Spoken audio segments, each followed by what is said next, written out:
新闻一开始，先来看行政院提出新版财违法的好议案，叫立法院来拍倒转来。行政院对来宣布要依照宪法第37条，未附属嘛未报总统来宣布。那准讲这立法院无认同，嘛会当对于提出无信任的投票。总统老师就表示会支持倒英台决定。总统、副总统莅临会场。最近立法院修法一直有争议，为着促进院制协商，总统热清着8日开国政大会，行政院、考试院、政府院长拢来参加。拒绝来的立法院长韩国瑜，第二到最后也是无出现。行政院长戴英泰也伫咧会后开记者会，提出3大原因，正式宣布唔附属财违法，创下宪政头一个。决定不予附属本次的修法，违反了宪法权力分立的原则。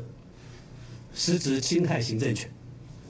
第二，修法的过程违反公开透明与实质讨论的原则，若一旦施行，将对国家的发展造成无可回复的重大危害。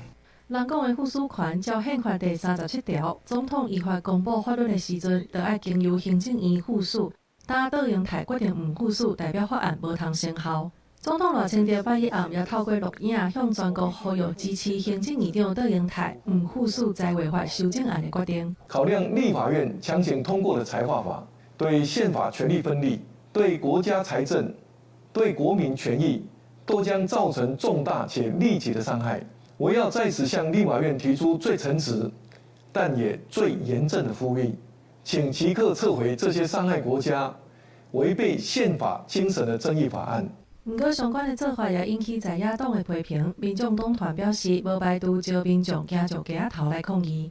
当赖清德的独裁成为事实的时候，就是人民发出怒吼、站出来的时候。总统公布的法令，行政院院长不附属，这真的是滑天下之大稽啊！他是打脸总统，有没有搞错啊？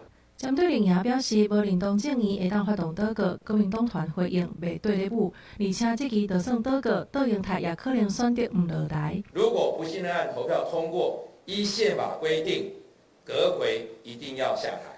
朝野拢有家己的立场，大家唔相让，后手的冲突可能愈来愈激烈。记者综合报道。